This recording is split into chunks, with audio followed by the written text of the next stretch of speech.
Hello everyone, this is Sunil Jangra, your physics educator. Welcome to the channel. तो कैसे आप सब? आई होप सभी अच्छे होंगे, अच्छे से पढ़ रहे होंगे। तो आज इस वीडियो के अंदर हम करने वाले हैं dual nature of radiation and matter को 30 मिनट के अंदर रिवाइज करने वाले हैं। मतलब एक बढ़िया वाली रैपिड रिवीजन इस चैप्टर की हो जाएगी। पूरे का पूरा चैप्टर आप लोगों को एक सिंगल वीडियो से रिवाइज हो जाएगा और कोई ऐसा पॉइंट नहीं होगा जो छूटेगा कि भाई हाँ ये चीज़ छोड़ दी है सर ने। ऐसा नहीं होने वाला। सब कुछ यहाँ पे कवर किया जाएगा, हर एक पॉइंट को रिवाइज करवाया जाएगा आप लोगों को। ठीक है। तो जो इसके नोट्स है बेटा वो मिलेंगे Telegram channel Sunil Jangra sir के नाम से जो है वहाँ पे। इंस्टाग्राम पे मेरा हैंडल है सुनील जांगड़ा 26 के नाम से। अगर आप लोगों को कोई भी दिक्कत परेशानी आ रही है फिजिक्स के रिगार्डिंग, नोट्स के रिगार्डिंग, तो आप मुझे यहाँ पे मैसेज कर सकते हैं। इस चैप्टर का वन शॉट ऑलरेडी करवा दिया है। प्रीवियस ईयर ऑलरेडी अपलोडेड है, उसका लिंक मैं डिस्क्रिप्शन बॉक्स में डाल दूंगा। एमसीक्यू ऑलरेडी अपलोडेड है, इसके न्यूमेरिकल ऑलरेडी अपलोडेड है, मैंने करवा रखे हैं। सेलेक्टेड टाइप्स तुम्हें करवा रखे हैं, तो वो एक बार देख लेना, उनका लिंक भी डिस्क्रिप्शन बॉक्स में मैं डाल दूंगा। ठीक है बेटा जी। तो अभी स्टार्ट करते हैं बिना किसी देरी से इस चैप्टर को। और चैप्टर का नाम है dual nature of radiation and matter हम पढ़ने वाले हैं। देखो यार, ड्यूल नेचर मतलब दो फेस हम पढ़ेंगे, दोगला फेस हम पढ़ने वाले हैं। किसका? रेडिएशन मतलब लाइट का और मैटर का। तो रेडिएशन के दो चेहरे, एक चेहरा हम पहली बार मतलब पहले के जो चैप्टर्स थे उनमें पढ़ चुके हैं। जैसे कि जो लाइट है वो एज ए वेव बिहेव करेगी, उसके पास एक वेव नेचर होगा। कब? इंटरफेरेंस में हमने देखा, डिफ्रैक्शन में हमने देखा और पोलराइजेशन में हमने देखा। साथ में पार्टिकल जो नेचर है लाइट का वो इस चैप्टर में हम पढ़ रहे होंगे फोटो इलेक्ट्रिक इफेक्ट का जो एक्सपेरिमेंट है उसके तहत। ठीक है। वो हमें शो करेगा कि लाइट जो है वो क्या है, किससे बनी है भाई? पार्टिकल्स से बनी है। साथ में मैटर्स भी किस तरीके से बिहेव करता है, उस वो भी एज ए पार्टिकल बिहेव करता है और एज ए वेव बिहेव करता है। तो पार्टिकल नेचर तो ऑलरेडी हमें पता ही है कि यार जो मैटर हैं वो किससे बने हैं? पार्टिकल से बने हैं। तो वेव नेचर यहाँ पे देखेंगे और उसके बारे में डी ब्रोए की जो इक्वेशन है उसको पढ़ने वाले हैं। ठीक है। तो मतलब dual nature of radiation and matter को आज कंप्लीट यहाँ पे हम करने वाले हैं। तो शुरुआत करेंगे फोटोन से। देखो फोटोन क्या होते हैं। देखो बोला गया है कि लाइट किससे बनी है? पार्टिकल से बनी है। बट वो पार्टिकल्स अगर हम सीधा बोले ना कि पार्टिकल्स होते हैं तो वो सही सा नहीं होता। ठीक है। तो उसमें क्या होता है कि आप लोग बोलो कि वो क्या होती है? पैकेट्स होते हैं। किसके? एनर्जी के पैकेट्स होते हैं। और डिस्क्रीट बोल सकते हो आप। क्या बोल सकते हो? डिस्क्रीट बोल सकते हो। Discrete packet of energy. ठीक है। उन्हें ही बोला जाता है फोटॉन्स। मतलब आप बोलो कि लाइट के अंदर क्या होते हैं? फोटॉन्स होते हैं, छोटे छोटे छोटे ऐसे, मतलब थोड़े थोड़े ऐसे फोटॉन्स होते हैं। तो वो पार्टिकल्स है। क्या है वो? पार्टिकल्स हैं भाई। और एक्चुअल में क्या चीज़ है? वो एनर्जी के पैकेट्स हैं। तो लाइट किससे बनी है?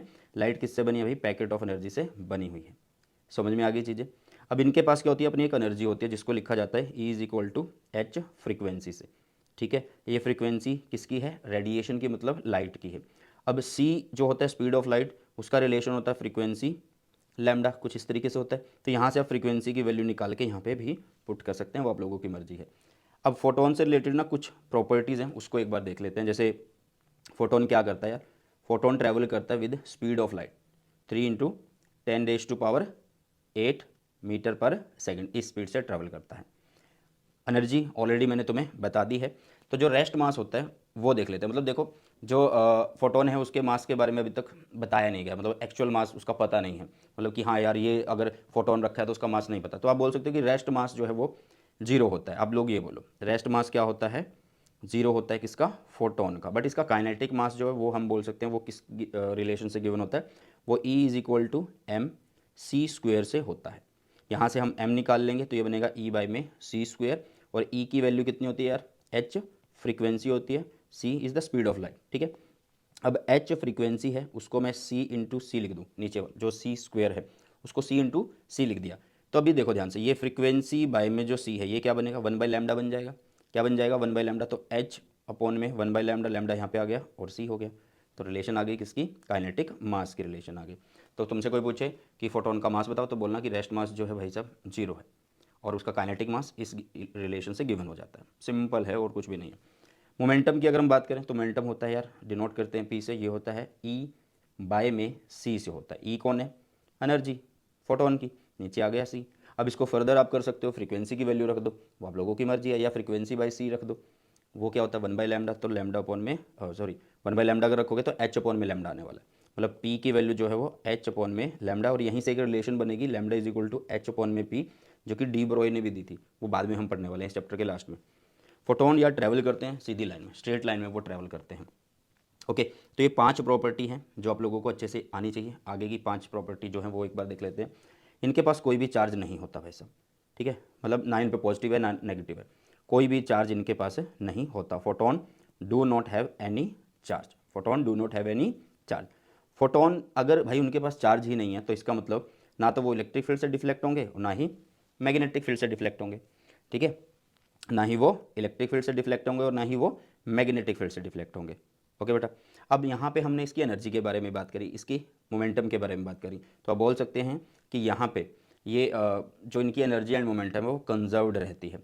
नंबर ऑफ फोटॉन्स कंजर्व्ड होंगे नहीं होंगे वो अलग बात है। मतलब क्या होता है कि कई बार क्या होता है कि किसी सरफेस के साथ अगर फोटोन टकरा रहा है तो हम बोलेंगे कि उसकी एनर्जी और मोमेंटम कंजर्व्ड रहती है टोटल, ठीक है, लेकिन कितने नंबर ऑफ फोटोन चले गए और कितने वापस आए वो पता नहीं, सेम रहेंगे नहीं रहेंगे, क्योंकि सरफेस उनको एब्जॉर्ब भी कर सकता है भाई, या वहाँ से नए भी बन सकते हैं, तो वो नंबर्स कंजर्व्ड नहीं रहते हैं। तो आप बोल सकते हो कि एनर्जी एंड मोमेंटम जो है वो कंजर्व्ड रहती है।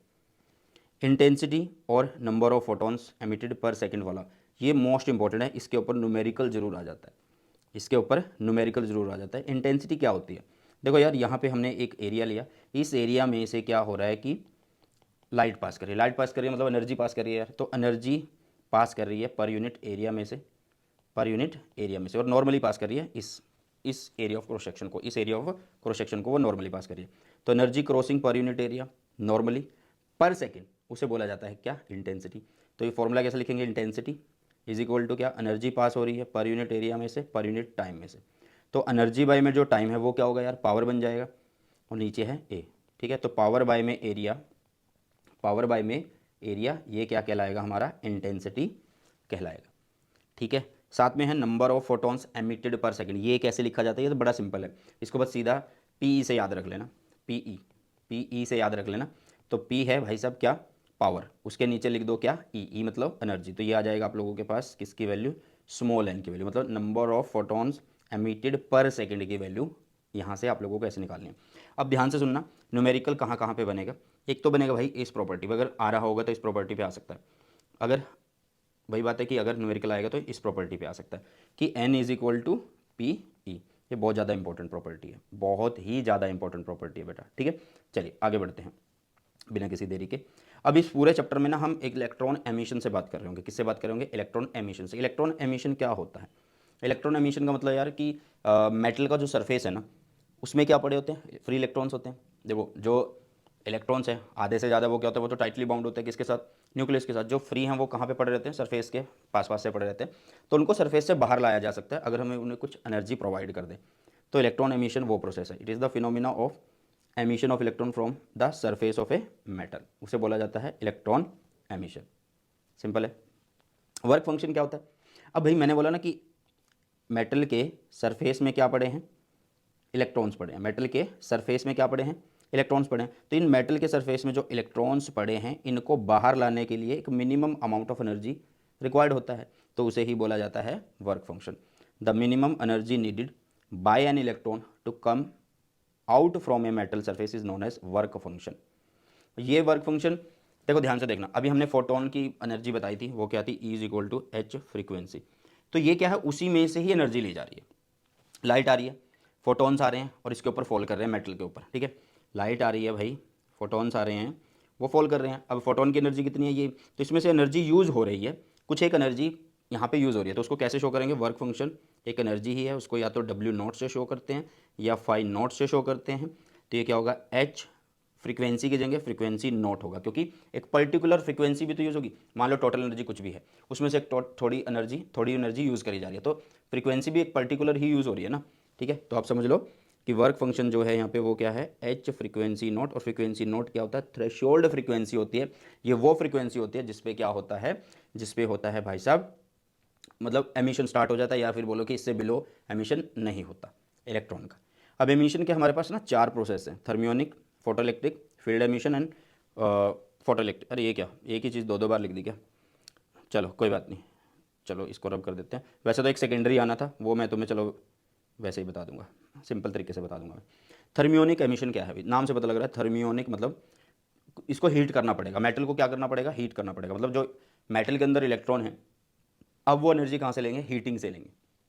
It is the phenomena of emission of electron from the metal surface when heated suitably, जब मेटल को एक सफिशिएंट एनर्जी दे दी जाती है, या फिर बोलो कि उसको सफिशिएंटली हीट कर दिया जाता है, तो इलेक्ट्रॉन एनर्जी लेते हैं और वो बाहर आ जाते हैं। इस प्रोसेस को बोला जाता है thermionic emission.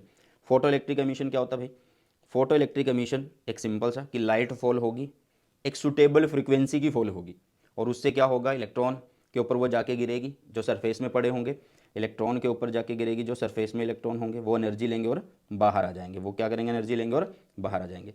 It is the phenomena of emission of electron from the surface of metal when light radiation of suitable frequency fall on it. Simple है, समझ में आ रही है चीज़ें। फील्ड एमिशन क्या है, नाम से पता लग रहा है कि फील्ड, भाई मेटल को अब क्या रखा जाता है, मेटल के अक्रॉस क्या करा जाता है, स्ट्रॉन्ग फील्ड अप्लाई कर दिया जाता है। क्या अप्लाई कर दिया जाता है भाई साहब, स्ट्रॉन्ग फील्ड। कौन सा फील्ड, इलेक्ट्रिक फील्ड। तो उससे क्या होता है, स्ट्रॉन्ग फील्ड अप्लाई करने से इलेक्ट्रॉन्स एनर्जी लेते हैं, वो बाहर आ जाते हैं। एक है, देखो ये एनसीईआरटी के अकॉर्डिंग तुम्हें नोट्स मिलेंगे, तो एनसीईआरटी में ना वो सेकेंडरी वाला नहीं बताया गया। कौन सा नहीं बताया गया बेटा, सेकेंडरी एमिशन। उसमें क्या होता है कि मेटल में से आपको इलेक्ट्रॉन निकालने हैं, मेटल में से आप लोगों को क्या निकालने हैं, सरफेस से इलेक्ट्रॉन निकालने हैं। तो वो तब निकलेंगे जब हम इनके ऊपर इलेक्ट्रॉन ही फॉल कराएंगे, हाई स्पीड के इलेक्ट्रॉन फेंक रहे हैं। तो जो फॉल हो रहे हैं वो प्राइमरी इलेक्ट्रॉन हो गए, फिर उसके बाद से इलेक्ट्रॉन निकल के आ रहे हैं मेटल से, सरफेस से, तो वो क्या है, सेकेंडरी है। तो इसलिए उसको बोला जाता है सेकेंडरी एमिशन। बट कोई बात नहीं, तीन चीज़ें हैं एनसीईआरटी में, तो तीन चीज़ों को ज़्यादा पढ़ो यार। Next, hertz observation. देखो यार, हर्ट्ज जी ने क्या बात करी, यहाँ पे हम दो चीज़ों के बारे में बात करें, पूरा फोटो इलेक्ट्रिक इफेक्ट हम यहाँ पे देखने वाले। देखो 19 नहीं है, 1887 में हर्ट्ज जी ने क्या करा, एक एक्सपेरिमेंट करा था ना।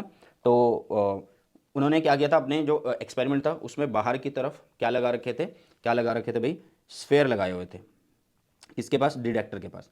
तो उन्होंने देखा कि अगर स्फेयर्स को क्या मिल जाए, उन्होंने देखा कि अगर स्फेयर्स को, मैं इमेज साइड में लगा दूंगा, वो आप लोग देख लेना, ठीक है, कि स्फेयर्स को क्या मिल जाए यार, अगर उनको यूवी लाइट दे दी जाए, मतलब उनके ऊपर अगर यूवी लाइट फॉल करवाई जाए, ठीक है, किसी भी लैंप के द्वारा, तो जो इलेक्ट्रॉन एमिट हो रहे थे फ्रॉम द मेटेलिक स्फेयर वो देखे गए। मतलब एक सिंपल तरीके से समझो, जो हर्ट्ज ऑब्जर्वेशन है वो क्या कहती है, उन्होंने बोला कि हर्ट्ज जी का जो एक्सपेरिमेंट था जिसमें स्फेयर, मेटेलिक स्फेयर यूज़ करे गए थे, अगर उनके ऊपर यूवी रेडिएशन फॉल करवा दी जाए तो वो यूवी रेडिएशन क्या करती है, उन स्फेयर में से इलेक्ट्रॉन निकाल देती है।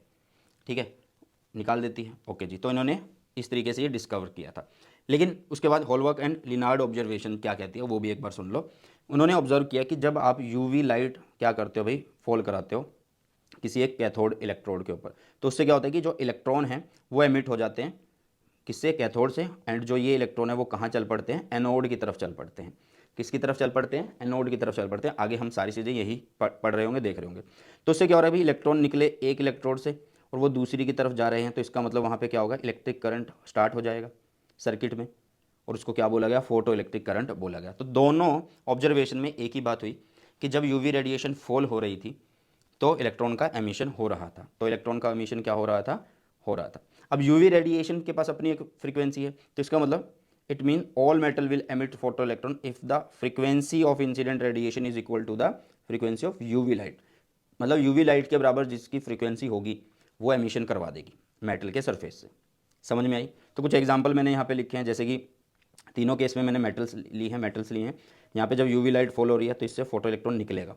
यहाँ पे क्या हो रहा है, जब विजिबल लाइट, मतलब यूवी की जगह विजिबल लाइट फॉल कराई तो यहाँ पे एमिशन नहीं हुआ। तो इसका मतलब जो विजिबल लाइट है उसकी फ्रीक्वेंसी सफिशिएंट नहीं है इलेक्ट्रॉन को एनर्जी देने के लिए, या फिर बोलो कि जो एमिशन का प्रोसेस है उसको स्टार्ट करने के लिए। फिर से हमने देखा कि अगर यहाँ पे मेटल, और कौन सी मेटल यार, अल्कली मेटल आप लोग बोल सकते हो, कौन सी मेटल बोल सकते हो, अल्कली मेटल, और विजिबल लाइट ही फॉल करवा दी। ठीक है, कौन सी मेटल की मैं बात कर रहा हूँ, यहाँ पे मैं लिख देता हूँ, अल्कली मेटल की मैं बात कर रहा हूँ। ठीक है, ओके। तो भाई जब ये मेटल के ऊपर विजिबल लाइट फॉल करवाई तो एमिशन हो गया। तो इसका मतलब मटेरियल पे भी डिपेंड कर रहा है एमिशन, किस पे डिपेंड कर रहा है यार, मटेरियल पे भी डिपेंड कर रहा है, लाइट की फ्रीक्वेंसी पे भी डिपेंड कर रहा है। ठीक है, तो ये सारी ऑब्जर्वेशन थी भैया, और इन दो ऑब्जर्वेशन को सिर्फ एक बार पढ़ लेना, इनसे ज़्यादा जो है मतलब इतना बड़ा क्वेश्चन नहीं बन सकता है, सिंपल से क्वेश्चन बनेगा आप लोगों के लिए। नेक्स्ट, एक एक्सपेरिमेंटल स्टडी हम यहाँ पे पढ़ने वाले हैं, किसकी, फोटो इलेक्ट्रिक इफेक्ट की। यहाँ क्या है यार, एक ये ट्यूब ले रखी है हमने, कैसी, एवोकेटेड ग्लास ट्यूब होती है। इसमें यहाँ पे क्या होता है, एक हमने प्लेट लगाई होती है और यहाँ पे एक प्लेट लगाई होती है। आप इसको कैथोड बोल सकते हो, इसको एनोड बोल सकते हो। यहाँ पे है सोर्स, यूवी लाइट का सोर्स है, और यहाँ पे लगाई हुई है क्वार्ट्ज विंडो, और यहाँ पे है इसका कनेक्शन बैटरी के साथ, इसका कनेक्शन बैटरी के साथ, बट इसको कम्यूटेटर के थ्रू जोड़ा गया है। कम्यूटेटर का मतलब होता है हम स्विचिंग कर सकते हैं प्लस और माइनस के बीच में। ठीक है, और यहाँ पे एक ये रियोस्टेट और ये बैटरी लगी हुई है। ठीक है, अब होगा क्या कि यहाँ से लाइट फॉल होगी, यहाँ से लाइट फॉल होगी, और उससे क्या होगा भाई, इलेक्ट्रॉन्स निकलेंगे, इलेक्ट्रॉन्स निकलेंगे। अब इलेक्ट्रॉन निकलेंगे, ये किधर चले जाएंगे, ये एनोड की तरफ चले जाएंगे। किस साइड जाएंगे, एनोड की तरफ। किसकी हेल्प से चले जाएंगे, इस बैटरी की हेल्प से। जब बैटरी का नेगेटिव इससे कनेक्ट होगा, सॉरी पॉजिटिव इससे कनेक्ट होगा, जब बैटरी का पॉजिटिव इससे कनेक्ट होगा, इससे क्या कनेक्ट होगा, पॉजिटिव कनेक्ट होगा, तो इलेक्ट्रॉन पे नेगेटिव चार्ज है वो इसकी तरफ भागे आएंगे, तो करंट स्टार्ट हो जाएगा इस ट्यूब के बीच में। तो ये सिंपल सी वर्किंग है किसकी, फोटो इलेक्ट्रिक इफेक्ट की। लेकिन इस पे बेस्ड अलग अलग एक्सपेरिमेंट है, वो एक बार देख लेते हैं। जैसे कि फोटो इलेक्ट्रिक करंट, ठीक है, फोटो इलेक्ट्रिक करंट क्या होता है भैया, मतलब उसका एक ग्राफ पढ़ने वाले हैं, इंटेंसिटी ऑफ लाइट पे और फोटो करंट पे, इंटेंसिटी ऑफ लाइट पे और फोटो करंट पे। देखो इंटेंसिटी का मतलब क्या है, इंटेंसिटी का मतलब यार नंबर इंक्रीज करना। मान लो पहले इंटेंसिटी कितनी है, 5, तो इसका मतलब 5 फोटोन्स आ रहे हैं, पाँच फोटोन्स आ रहे हैं, तो 5 फोटोन्स आ रहे हैं तो 5 इलेक्ट्रॉन निकालेंगे और 5 इलेक्ट्रॉन के हिसाब से करंट बन जाएगा। अगर 10 इलेक्ट्रॉन आ रहे हैं तो 10 क्या निकालेंगे, वो 10 इलेक्ट्रॉन निकालेंगे और 10 के हिसाब से क्या बन जाएगा, फिर 10 के हिसाब से इलेक्ट्रॉन निकलेंगे और 10 के हिसाब से करंट बन जाएगा। तो इसका मतलब ये है कि इंटेंसिटी क्या है, इंटेंसिटी का मतलब है कि नंबर ऑफ फोटोन्स को इंक्रीज करना। इंटेंसिटी का मतलब है नंबर ऑफ फोटोन्स को इंक्रीज करना, ठीक है। अगर नंबर ऑफ फोटोन्स इंक्रीज हो रहे हैं तो number of photo electron increase हो रहे हैं जो एमिट हो रहे हैं, मतलब उनको फोटो इलेक्ट्रॉन बोला जाता है। तो आप बोल सकते हैं कि अगर मैं इन दोनों के बीच में एक ग्राफ बनाऊं तो वो कैसा आता है, वो एक स्ट्रेट लाइन ग्राफ आता है। मतलब आप बोल सकते हो कि जो फोटो करंट है वो डायरेक्टली प्रोपोर्शनल है इंटेंसिटी ऑफ लाइट से, डायरेक्टली प्रोपोर्शनल है इंटेंसिटी ऑफ लाइट के। नेक्स्ट एक ग्राफ हम करेंगे जिसमें इधर हम रखेंगे फोटो करंट और इधर हम रखने वाले हैं पोटेंशियल। कौन सा पोटेंशियल, ये वाला पोटेंशियल, ये वाला पोटेंशियल। अब इसको हम एक बार पॉजिटिव, एक बार जीरो और एक बार नेगेटिव, इस तरीके से रख के फिर करने वाले हैं, ठीक है। अब ध्यान से देखना, अब ध्यान से देखना यार, ठीक है। चलो तो अब यहाँ पे रखा हमने पॉजिटिव वोल्टेज, जिसको बोला जाता है कलेक्टर प्लेट पोटेंशियल, क्योंकि देखो ये प्लेट क्या कर रही है, इलेक्ट्रॉन्स को कलेक्ट कर रही है, तो इसको कलेक्टर प्लेट बोल दिया गया। क्या बोल दिया गया, कलेक्टर प्लेट बोल दिया गया, ठीक है। और अब ध्यान से देखना कि जब यहाँ से इलेक्ट्रॉन निकल के इकट्ठा हो रहे थे और मान लो वी की वैल्यू मैं 0 कर दूँ, तो ये क्या करेंगे, निकलते रहेंगे और यहाँ पे इकट्ठा होते रहेंगे, निकलते रहेंगे और यहाँ पे इकट्ठा होते रहेंगे। तो ये थोड़े बहुत रैंडम मोशन में होंगे, मतलब कुछ यहाँ पे पहुँच जाएंगे, एक दो यहाँ पे पहुँच सकता है। तो इसका मतलब आप ये बोलोगे कि जब जीरो वोल्टेज है, जब जीरो वोल्टेज है तो करंट जीरो से स्टार्ट नहीं होगा, वो कुछ ना कुछ एक पॉइंट से शुरू हो रहा है। उसके बाद क्या होगा, जैसे जैसे हम क्या करेंगे, वोल्टेज को बढ़ाएंगे, मतलब इस वोल्टेज को अगर बढ़ाएंगे, पॉजिटिव वाली वोल्टेज को अगर बढ़ाएंगे तो इलेक्ट्रॉन उधर जाना स्टार्ट होंगे, उधर जाना स्टार्ट होंगे, तो यस, तो उधर जाना स्टार्ट होंगे तो करंट उधर जाना स्टार्ट हुआ। और उसके बाद करंट फिर क्या हो रहा है भाई, स्थिर हो रहा है, स्टेबल हो रहा है, जिसको सैचुरेशन करंट बोला जाता है। क्या बोला जाता है, सैचुरेशन करंट बोला जाता है। अब ध्यान से सुनना कि भाई अगर ये इसको सैचुरेशन करंट बोल रहा है तो इसका मतलब क्या है कि सारे इलेक्ट्रॉन अब वहाँ पे पहुँच चुके हैं, सारे इलेक्ट्रॉन अब वहाँ पे पहुँच चुके हैं। तो आप ये बोल सकते हो। चलो अगर मैं अब क्या करूँ, इसके अक्रॉस नेगेटिव अगर लगा दूँ, तो इलेक्ट्रॉन पे क्या है यार, नेगेटिव है, तो इलेक्ट्रॉन उधर जाएंगे, जाएंगे यार, कुछ तो जाएंगे, कुछ तो इलेक्ट्रॉन जाएंगे, एकदम से थोड़ा सारे रुक जाएंगे, क्योंकि कुछ तो ढीठ होते हैं ना, हाई काइनेटिक एनर्जी होगी उनकी, तो कुछ ढीठ होंगे तो वो पहुंचेंगे उधर, तो कुछ ढीठ हैं वो पहुंचे उधर, तो थोड़ा सा और नेगेटिव किया, मतलब नेगेटिव में वोल्टेज बढ़ाई, तो अब कम इलेक्ट्रॉन दूसरी साइड पहुंच रहे हैं, कम इलेक्ट्रॉन दूसरी साइड पहुंच रहे हैं तो करंट घट रहा है। फिर और नेगेटिव हुए तो और कम इलेक्ट्रॉन दूसरी साइड पहुंच रहे हैं, दूसरी साइड मतलब इस साइड पहुंच रहे हैं तो कम करंट बना, और करते करते करते करते एक नेगेटिव वोल्टेज हमें मिल जाएगी जहां पे आके करंट जो है वो जीरो हो जाएगा। कौन सा करंट, फोटो करंट। तो वो वोल्टेज जिस पे आके करंट जीरो हो जाता है उसको बोला जाता है स्टॉपिंग पोटेंशियल। क्या बोला जाता है, स्टॉपिंग पोटेंशियल बोला जाता है बेटा। क्या बोला जाता है बेटा, स्टॉपिंग पोटेंशियल बोला जाता है। अब ध्यान से देखना, जब यहाँ पे नेगेटिव है तो इलेक्ट्रॉन कुछ ना कुछ इधर आ रहे थे, कुछ ना कुछ क्या आ रहे थे, इधर आ रहे थे। तो इसका मतलब ये है, इसका मतलब ये है कि भाई इलेक्ट्रॉन को रोकने के लिए इसको ज़्यादा नेगेटिव होना पड़ा, सारे इलेक्ट्रॉन्स को रोकने के लिए इसको ज़्यादा नेगेटिव होना पड़ा, मतलब इसको ज़्यादा काम करवाना पड़ेगा, फिर बैटरी के थ्रू ज़्यादा काम करवाना पड़ा। ठीक है, समझ में आई चीज़ें। चलिए तो ये ग्राफ है इस तरीके से। नेक्स्ट है स्टॉपिंग पोटेंशियल, वो हमने समझ लिया। वो मिनिमम नेगेटिव पोटेंशियल जो हम किसको देते हैं, एनोड प्लेट को देते हैं with respect to cathode. Anode कौन सी है, ये रही हमारी एनोड प्लेट, इसको नेगेटिव दे रहे हैं ना। ठीक है, ठीक है। जब क्या हो रहा है आपका फोटो इलेक्ट्रिक करंट क्या हो रहा है भाई साहब, जीरो हो रहा है। इसको डिनोट करते हैं किससे, वी नोट से। दो ग्राफ ऑलरेडी हम कर चुके हैं, तीसरे की बात करते हैं। अब हम देखेंगे स्टॉपिंग पोटेंशियल और फ्रीक्वेंसी ऑफ इंसिडेंट रेडिएशन के बीच में एक रिलेशन। लेकिन उससे पहले थोड़ा सा हम एक रिलेशन पढ़ते हैं, यहाँ पे नहीं दी हुई, मैं इसको डायरेक्ट ग्राफ के थ्रू समझा देता हूँ आप लोगों को। ठीक है, मतलब ग्राफ के थ्रू समझा दूंगा, फिर आप लोगों को जो आइंस्टाइन इक्वेशन आएगी उसके थ्रू समझा दूंगा और ज़्यादा अच्छे से। ठीक है, अब ध्यान से सुनना। तो variation of stopping potential V naught with frequency of incident radiation, इधर हमने रखी फ्रीक्वेंसी, इधर हमने रखा पोटेंशियल, कि फ्रीक्वेंसी बदलने से पोटेंशियल पे क्या फ़र्क पड़ रहा है। ध्यान से देखो, थोड़ा थोड़ा ना इसको और अच्छे से समझते हैं। फ्रीक्वेंसी बदलने का मतलब क्या है कि रिपीटिशन चेंज हो रही है। अगर मैं फ्रीक्वेंसी इंक्रीज़ कर रहा हूँ तो एक सेकंड में जो चीज़ पहले 2 बार हो रही थी वो अब ज़्यादा बार होगी, क्या पता 4 बार हो, क्या पता 6 बार हो। मतलब एक सेकंड में पहले क्या हो रहा था, 1 सेकंड में पहले क्या हो रहा था, इस प्लेट की तरफ सिर्फ 4 इलेक्ट्रॉन आ रहे थे, तो बैटरी को जितना काम करना था कर दिया। लेकिन अब 1 सेकंड में ही 10 आ रहे हैं, तो उसको क्या करना पड़ रहा है, ज़्यादा भाई साहब क्या करना पड़ रहा है उसको, ज़्यादा उसको क्या करना पड़ेगा, काम करना पड़ेगा, ज़्यादा नेगेटिव होना पड़ेगा। ठीक है, समझ में आ रही है चीज़ें। तो इसका मतलब ये है कि जो आप लोगों की फ्रीक्वेंसी है, मतलब जो फ्रीक्वेंसी है वो डायरेक्टली प्रोपोर्शनल है वो स्टॉपिंग पोटेंशियल पे, डायरेक्टली प्रोपोर्शनल है किस पे, स्टॉपिंग पोटेंशियल पे। मैं आप लोगों को वो सिखाता हूँ, आइंस्टाइन की इक्वेशन सिखाता हूँ। वो क्या कहते हैं कि E इज इक्वल टू क्या होता है, वर्क फंक्शन प्लस में क्या होता है, काइनेटिक एनर्जी होता है। तो kinetic energy is equal to क्या होगा, E माइनस 5, और E क्या होता है, H फ्रीक्वेंसी, माइनस क्या होता है, H फ्रीक्वेंसी नोट होता है। ठीक है, येस और नो। अब ध्यान से देखना, अगर मैं बोलूँ कि मैक्सिमम काइनेटिक एनर्जी, मतलब जब मुझे करंट जीरो करना है तो मुझे क्या करना होगा, मैक्सिमम काइनेटिक एनर्जी चाहिएगी ना, मतलब उसको स्टॉप करना पड़ेगा, मैक्सिमम काइनेटिक एनर्जी को स्टॉप करना पड़ेगा, मतलब ये कहना चाहता हूँ। ठीक है, दोबारा से समझो कि भैया अगर काइनेटिक एनर्जी मैं लिखूँ H frequency minus H frequency not है, इसको ध्यान से समझना, एक बार तो इसको समझो, या काइनेटिक एनर्जी आप लिख दो H frequency minus work function, ऐसे समझ लो, कोई दिक्कत नहीं है। अब आपने क्या करना है यार, करंट को जीरो करना है, तो आपको क्या करना है, मतलब बैटरी को क्या करना पड़ेगा, मैक्सिमम काम करना पड़ेगा। मतलब जो काइनेटिक एनर्जी है उसको क्या मैं ई वी लिख सकता हूँ, अगर उसको मैक्सिमम काम करना पड़ रहा है और करंट को जीरो करवाना है तो इसको वी नॉट लिख दूँ। तो कहने का मतलब उस टाइम पे मैक्सिमम के केस में हम इसको ई वी नॉट लिख सकते हैं, जो कि बनेगा H frequency minus work function. अब देखो वी नॉट डायरेक्टली प्रोपोर्शनल है किस पे, फ्रीक्वेंसी पे, तो वह सिंपल हो गया कि इनके बीच का ग्राफ भी कैसा आने वाला है, लीनियर आने वाला है। बट ये अलग अलग क्यों स्टार्ट हुए, ये यहाँ से क्यों स्टार्ट हुआ, ये क्या यहाँ से क्यों स्टार्ट हुआ, भाई इसका वर्क फंक्शन अलग है मेटल का, इसका वर्क फंक्शन अलग है मेटल का, मतलब इसको अलग फ्रीक्वेंसी की जरूरत है, इसको अलग फ्रीक्वेंसी की जरूरत है। ठीक है, तो इसलिए ये अलग अलग पॉइंट से शुरू हुई है, ओरिजिन से क्यों नहीं हुई। ये थोड़ा कि जीरो फ्रीक्वेंसी दी और एमिशन हो गया, ऐसा नहीं होगा ना। ठीक है, तो याद रखना इन दोनों के बीच में भी एक तरीके से लीनियर का जो है रिलेशन रहता है, डायरेक्टली का, डायरेक्टली प्रोपोर्शनल का।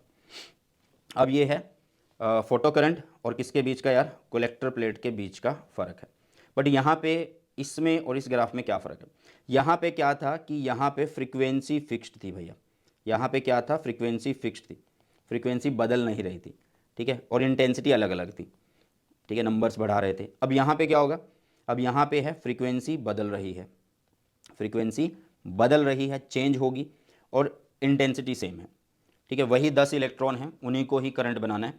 तो इतना तो तुम समझ जाओगे कि ये कलेक्टर प्लेट वोल्टेज और ये रिटार्डिंग वोल्टेज, यहाँ पे हमने फोटो करंट लिया। ठीक है, ग्राफ कैसे बनेगा, ऐसे बनेगा, आप बोल भी दोगे, ग्राफ कैसे बनेगा, ऐसे बनेगा, आप बोल भी दोगे, और ये एक वोल्टेज होगी जहाँ पे करंट जीरो हो रहा है। ठीक है, अब ध्यान से सुनना, अगर मैंने फ्रीक्वेंसी और बढ़ा दी, फ्रीक्वेंसी बढ़ाई तो क्या होगा, नेगेटिव जो पोटेंशियल थी वो भी तो इंक्रीज होगी ना। अभी करके आए ना कि वी नॉट डायरेक्टली प्रोपोर्शनल है किसके, फ्रीक्वेंसी के।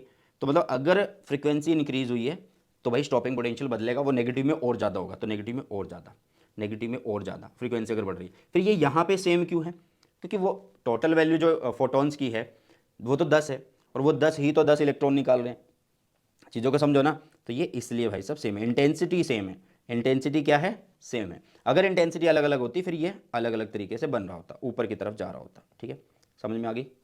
चलो नेक्स्ट देखते हैं। अब थोड़ा सा जो आइंस्टाइन इक्वेशन है उसको थोड़ा सा और अच्छे से करके देखते हैं। जैसे जो आइंस्टाइन की इक्वेशन है वो क्या कहती है कि जो टोटल एनर्जी होगी वो क्या होगी, उसमें से वर्क फंक्शन में कुछ एनर्जी चली जाती है और कुछ काइनेटिक एनर्जी में चली जाती है। ठीक है, अगर मैं यहाँ से काइनेटिक एनर्जी और मतलब इनकी वैल्यू अगर पुट करूँ तो ई की वैल्यू बनेगी एच फ्रीक्वेंसी, डब्ल्यू की वैल्यू बनेगी एच फ्रीक्वेंसी नॉट, और के ई मतलब काइनेटिक एनर्जी की वैल्यू बनेगी हाफ एम वी स्क्वायर बनने वाली है। ठीक है, तो यहाँ से हाफ एम वी स्क्वायर एक साइड किया, ये हो गया एच, ये हो गया फ्रीक्वेंसी माइनस फ्रीक्वेंसी नॉट। इतनी बात समझ में आ गई। इसको आप और बदल सकते हो, कैसे, अगर फ्रीक्वेंसीज़ की वैल्यू आप रखना चाहते हो तो बदल सकते हो। इतनी बात समझ में आई। तो अगर बदलना चाहते हो तो फिर रिलेशन ये बन जाएगा। अब यहाँ पे हुआ क्या, कंजर्वेशन ऑफ एनर्जी क्या बता रही है भाई, जो टोटल एनर्जी है ना उसमें से कुछ एनर्जी वर्क फंक्शन में जाती है और कुछ एनर्जी काइनेटिक में चली जाती है, ये बता रहा है यहाँ पे। अब यहाँ पे इसी इक्वेशन को यूज करके हम बना लेते हैं ग्राफ, या एक सिंपल सी बात देखो, काइनेटिक एनर्जी को अगर हम मैक्सिमम करेंगे, काइनेटिक एनर्जी को अगर हम क्या करेंगे मैक्सिमम, तो उस टाइम पे काइनेटिक एनर्जी मैक्सिमम को कौन स्टॉप कर सकता है, बैटरी द्वारा करने वाला ये काम जिसको हमने ई वी नॉट लिखा, जिसको हमने ई वी नॉट लिखा। ठीक है, तो E V naught is equal to होगा H frequency minus frequency naught के।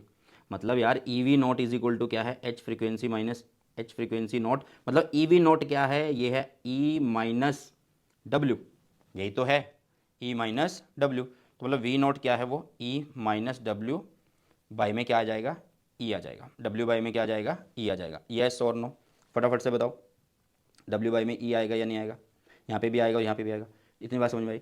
तो मैंने तुम्हें यहाँ पे बताया क्या है, मैंने तुम्हें यहाँ पे बताया क्या है कि अगर तुम एक ग्राफ बनाते हो वी नॉट और फ्रीक्वेंसी के बीच में, वो तो तुम्हें पता ही है कि वो लीनियर होता है, साथ में वो कहाँ पे इंटरसेप्ट करता है वो भी यहाँ पे पता लग गया। कहाँ पे इंटरसेप्ट करता है बेटा जी, डब्ल्यू नॉट बाई ई, मतलब H frequency not by E, आप लोग यहाँ पे बोल सकते हो, ये इंटरसेप्ट करता है। इस इक्वेशन के तहत हम बता सकते हैं कि एमिशन होगा या नहीं होगा। इस इक्वेशन के तहत हम बता सकते हैं कि एमिशन होगा या नहीं होगा। देखो ये काइनेटिक एनर्जी है, ये क्या है, काइनेटिक एनर्जी है, ठीक है। वो हमेशा क्या रहनी चाहिए, पॉजिटिव रहनी चाहिए। अगर भाई वो तो हमेशा उसकी वैल्यू क्या आनी चाहिए, पॉजिटिव आनी चाहिए, ठीक है। अब मान लो फ्रीक्वेंसी जो है वो क्या है, अगर फ्रीक्वेंसी जो है लेस देन है किससे, फ्रीक्वेंसी नोट से, मतलब जो हम इंसिडेंट करवा रहे हैं फोटोन, उनकी एनर्जी मतलब उनकी फ्रीक्वेंसी नोट से कम है, एक पर्टिकुलर फ्रीक्वेंसी से कम है, तो एमिशन नहीं होगा, नहीं होगा भाई साहब। अगर उससे ज़्यादा है तो एमिशन होगा। तो ये दो चीज़ें आप लोगों को याद रख लेनी है, ये दो चीज़ें आप लोगों को याद रख लेनी है, ठीक है। चलिए, तो कुछ लॉ हैं किसके, फोटो इलेक्ट्रिक एमिशन के, वो एक बार देख लेते हैं। देखो इस मतलब क्या बोला गया कि जो चीज़ें अभी तक हमने पढ़ी ना वो सारी यहाँ पे इकट्ठी कर दी गई है, उनको एक बार देख लेते हैं। देखो for a given metal frequency, एक मिनट ये पूरा लिख देता हूँ। For a given metal frequency of incident radiation, frequency of incident radiation, the number of photoelectron ejected per second is directly proportional to the intensity of light, ये already पढ़ चुके हैं। एक फिक्स्ड फ्रीक्वेंसी है, ठीक है, एक फिक्स्ड फ्रीक्वेंसी है, तो नंबर ऑफ फोटो इलेक्ट्रॉन जो इजेक्ट हो रहे हैं हर सेकंड वो डायरेक्टली प्रोपोर्शनल किसके है भाई, इंटेंसिटी ऑफ लाइट के, क्योंकि लाइट बढ़ेगी तो फोटोन बढ़ेंगे, फोटोन बढ़ेंगे तो फोटो इलेक्ट्रॉन बढ़ेंगे, ठीक है। तो हो गया ये।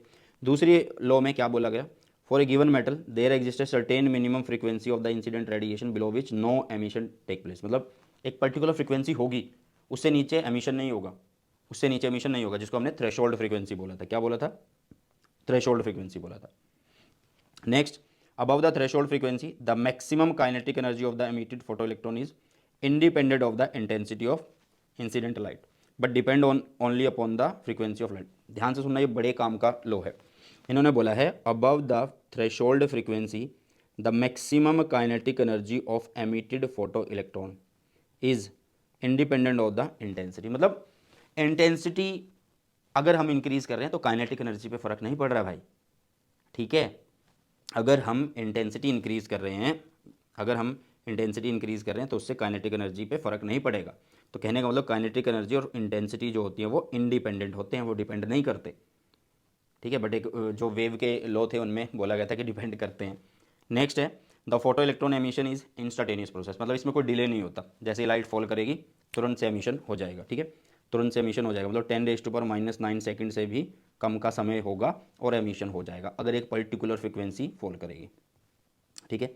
अब हम पढ़ने वाले हैं वेव नेचर को, वेव नेचर को पढ़ने वाले हैं, ठीक है। अभी तक पढ़ा क्या हमने, अभी तक हमने पढ़ा पार्टिकल नेचर। ये जो फोटोन हम पढ़ रहे हैं ये पार्टिकल्स ही तो थे कि पार्टिकल फॉल कर रहे हैं और वो इलेक्ट्रॉन को निकाल रहे हैं। लाइट क्या है, पार्टिकल से बनी है, वो फॉल कर रहे हैं और इलेक्ट्रॉन को निकाल रहे हैं। अब पढ़ते हैं वेव नेचर ऑफ मैटर। तो भाई साहब जो डी ब्रोई थे, मतलब जो डी ब्रोगली थे, उन्होंने सजेस्ट किया the material particle can behave both as wave as well as particle, मतलब जो उन्होंने एक बात बोली कि भाई अगर लाइट के दो नेचर हैं, उन्होंने एक सिंपल सी बात बोली, अगर लाइट के दो नेचर हैं कि लाइट जो है एज ए वेव बिहेव करती है और light as a particle behave करती है, तो भाई साहब मतलब सिमेट्रिकली क्या होना चाहिए, यहाँ पे ये होना चाहिए कि जो मैटर है वो एज ए पार्टिकल और एज ए वेव वो भी बिहेव करेंगे, मतलब उसके भी दो रूप होंगे, मैटर के भी दो रूप होंगे, ये बात इन्होंने बोली, ठीक है। और मैटर कौन से, मतलब जो मूविंग होंगे, कैसे होंगे, मूविंग मटेरियल्स होंगे, ठीक है बेटा। तो देख लो, Louis de Broglie suggested that the material particle can behave both as well as particle and the wave associated with moving particle called as matter wave, मतलब उनसे जो वेव निकलेगी उसको बोला जाएगा मैटर वेव्स, उनको क्या बोला जाएगा, मैटर वेव्स बोला जाएगा।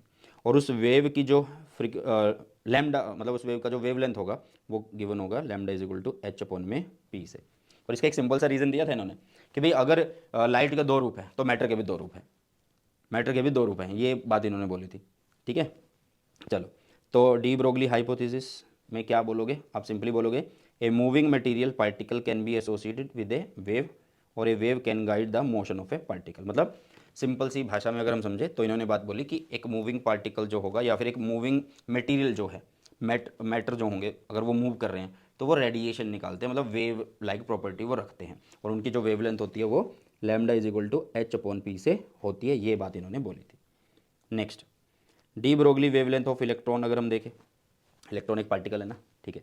When a beam of electron is accelerated, अब इलेक्ट्रॉन है वो पार्टिकल है, तो उसको अगर हम एक्सेलरेट करवाएंगे, एक्सेलरेट कराएंगे मतलब मूव होगा वो, अगर कितनी वोल्टेज से, कितने वोल्टेज से भाई, वी से, तो जो काइनेटिक एनर्जी होगी इलेक्ट्रॉन के द्वारा जो गेन हो रही होगी वो क्या होगी भाई, तो आप बोलोगे काइनेटिक एनर्जी जो होगी, काइनेटिक एनर्जी जो होगी वो होगी किसके बराबर, ई वी के बराबर। ऐसा क्यों है, क्योंकि देखो यार काइनेटिक एनर्जी, ये काइनेटिक एनर्जी कब मिल रही है उसको, जब वी अप्लाई किया और इलेक्ट्रॉन पे जो चार्ज है वो लिख दिया, तो मतलब एक काम किया जा रहा है ना, तो वो काम के बराबर है। वो एनर्जी क्या है, ये एनर्जी क्या है, इस काम के बराबर है। मतलब काइनेटिक एनर्जी जो है किसी एक काम के बराबर, और काम कौन है, वो ई वी है, ठीक है। तो यहाँ से 2 को इधर भेजा हमने, तो ये बन गया 2 ई वी, इधर रह गया एम वी स्क्वेयर, इधर m मल्टीप्लाई किया, इधर भी मैंने m मल्टीप्लाई किया, तो इधर बन जाएगा एम वी का होल स्क्वायर, और इधर आ जाएगा 2m E we, voltage potential difference. तो इधर हमने अंडर रूट खत्म किया, इधर लगा देंगे हम अंडर रूट, मतलब स्क्वायर इधर से खत्म करके इधर अंडर रूट आ गया, तो ये बन गया m v is equal to under root 2m E V. अब ये एम वी क्या होता है भाई, p होता है, मोमेंटम होती है, क्या होती है, मोमेंटम होती है। और अभी डी ब्रोगली जी ने एक बात बोली कि लैम्डा इज इक्वल टू क्या होता है, एच अपॉन में पी, तो एच अपॉन में पी, पी की वैल्यू कितनी है, under root 2m e v। अगर हम यहाँ पे एच की, प्लैंक्स कांस्टेंट की वैल्यू रखें, अगर हम यहाँ पे m की वैल्यू रखें, मास ऑफ इलेक्ट्रॉन की वैल्यू रखें, इलेक्ट्रॉन की चार्ज की वैल्यू रखें, तो हमारे पास एक रिलेशन आएगा जो होगा 12.27 आंगस्ट्रॉम, नीचे होगा अंडर रूट वी, 12.27 आंगस्ट्रॉम, नीचे होगा अंडर रूट वी, ठीक है। तो ये होता है D Broglie wavelength of electrons. अब बात कर लेते हैं कि हिजनबर्ग अनसर्टेनिटी प्रिंसिपल क्या है। भाई हिजनबर्ग अनसर्टेनिटी प्रिंसिपल क्या बताता है हमें, ये बताता है कि किसी भी पार्टिकल के लिए, मतलब दोनों चीज़ें जो हैं, दोनों चीज़ें पॉसिबल नहीं है एकदम से काउंट करना, मतलब मेज़र करना, जैसे इन्होंने बताया गया, एक्चुअल में इन्होंने बताया गया, it is not possible to measure both the position and momentum.